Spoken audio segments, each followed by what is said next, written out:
नमस्कार, मैं दीपांकर सोलंकी। आप देख रहे हैं सनातन मीडिया नेटवर्क। तुष्टीकरण मतलब भारत में सभी आदमी जितने भी हैं, पार्टी हो, कोर्ट हो, किसी भी प्रकार का संगठन हो, सभी तुष्टीकरण में घिरे हुए हैं। अब तुष्टीकरण की नई पराकाष्ठा देखिए न्यायालय के द्वारा।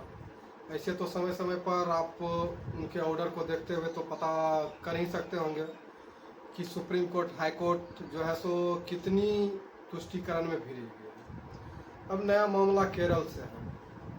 केरल में एक अब्दुल ने 9 साल की बच्ची के साथ रेप किया और उसे ट्रायल कोर्ट ने फांसी की सज़ा सुनाई। जब उसे फांसी की सज़ा हो गई तो हाई कोर्ट में वही केस गया पुनः।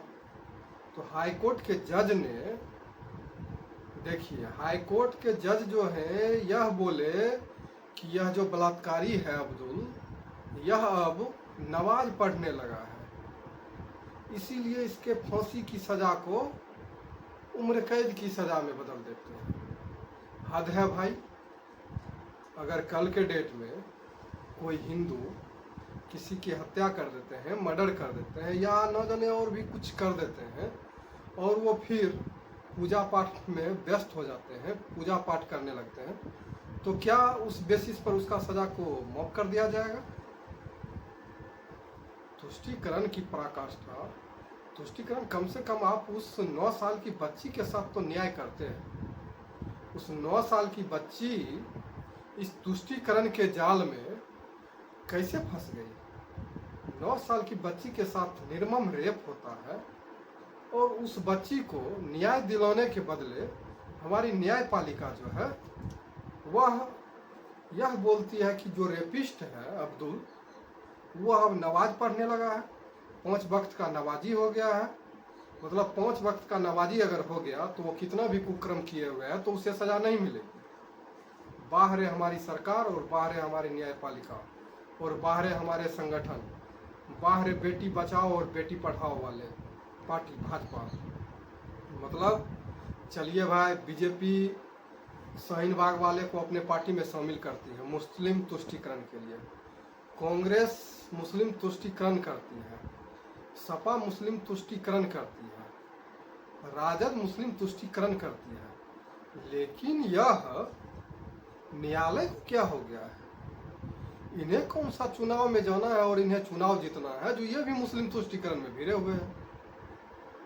9 साल की बच्ची के साथ अगर रेप हो रहा है तो वह नवाजी हो गया। इससे ज़्यादा इम्पोर्टेंट है कि उस साले ने एक लड़की के साथ जो कि 9 साल की बच्ची है उसके साथ रेप किया, उसे न्याय दिलाना ज़्यादा जरूरी है या यह साला रेपिस्ट नमाज पढ़ने लगा है तो इसे सज़ा नहीं दिलाए?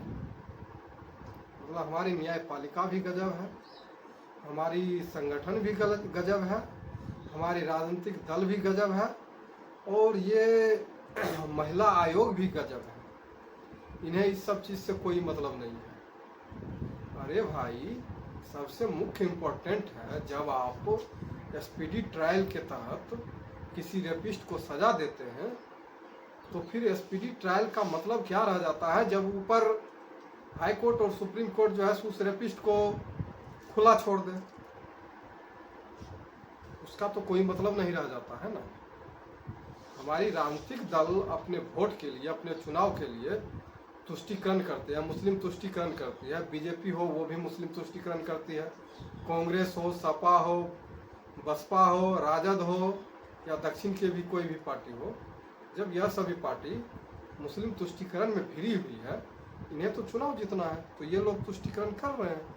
तो इनकी बात हम समझ सकते हैं कि चलो ये तुष्टीकरण कर रहे हैं क्योंकि इन्हें चुनाव में जाना है, एक मुफ्त वोट मुसलमानों का लेना है। और बच्ची का जो रेप हुआ, मुस्लिम बच्ची का ही रेप हुआ। तो कहने का मतलब यह है, जब रेपिस्ट को आप धर्म देखकर और वो नमाज पढ़ने लगा है यह देखकर आप जब खुला छोड़ देंगे तो फिर वो रेपिस्ट बाहर जाएगा, फिर रेप करेगा और फिर नमाज पढ़ेगा। और उस सज़ा को देखते हुए बहुत सारे तुष्टीकरण किंग, बहुत सारे अपराधी जो हैं वो सभी धर्म में हैं वो तो सोचेंगे देखो वो गया नमाज पढ़ना चालू कर दिया, रेप किया तो पकड़ाया तो नमाज पढ़ना चालू कर दिया, हाईकोर्ट ने उसे फांसी की सज़ा नहीं दिया, फांसी की सज़ा को उम्र कैद की सज़ा में बदल दिया, या उम्र कैद की सज़ा को सज़ा ही नहीं दे, ऐसा भी कर सकता है।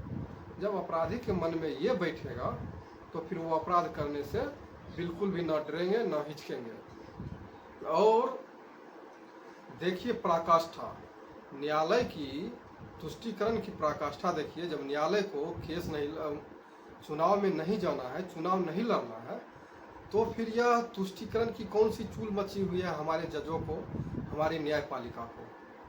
अगर राजनीतिक दल मुस्लिम तुष्टीकरण करती है तो वो हम समझ सकते हैं कि वो किस लिए कर रही है, उसका मोटो हमें पता चल रहा है, वो अपने वोट के लिए मुस्लिम तुष्टीकरण कर रहे हैं। लेकिन ये न्यायपालिका किस चीज़ के लिए तुष्टीकरण कर रहे हैं, ये भी तो पता चलना चाहिए आदमी को कि आखिर बात क्या है, कारण क्या है जो ये लोग तुष्टीकरण में भिड़े हुए। क्या विदेशी फंडिंग हुई उस केस में?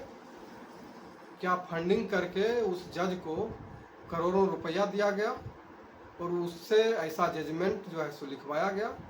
इस सभी चीज़ों की जांच हमारी न्यायपालिका को, राष्ट्रपति को करनी चाहिए, क्योंकि बीजेपी तो बिकी हुई पार्टी है और वहाँ जो कम्युनिस्ट कांग्रेस सरकार चलाते हैं केरल में, वो सभी तो जानते ही हैं उन सब का पराकाष्ठा क्या है। तो हमारे राष्ट्रपति को और न्यायपालिका भी लगभग बिकी हुई है। अगर आप किसी भी जगह जाइए कोई काम कराने के लिए न्यायपालिका के अंदर, तो 10 साल 20 साल लगेंगे आपको ये प्रूव करने के लिए कि ये ज़मीन आपकी है। तो न्यायालय क्या कर सकती है पता नहीं। अब भारत का क्या होगा आगे ये भी नहीं पता चल रहा है कि इस तुष्टीकरण के चक्कर में भारत का भविष्य क्या होगा। क्या यही तुष्टीकरण भारत को पुनः विभाजन के लिए आगे धकेल रही है? क्या यही तुष्टीकरण एक समय ऐसा आएगा कि भारत का विभाजन का लकीर खींचेगा? धन्यवाद।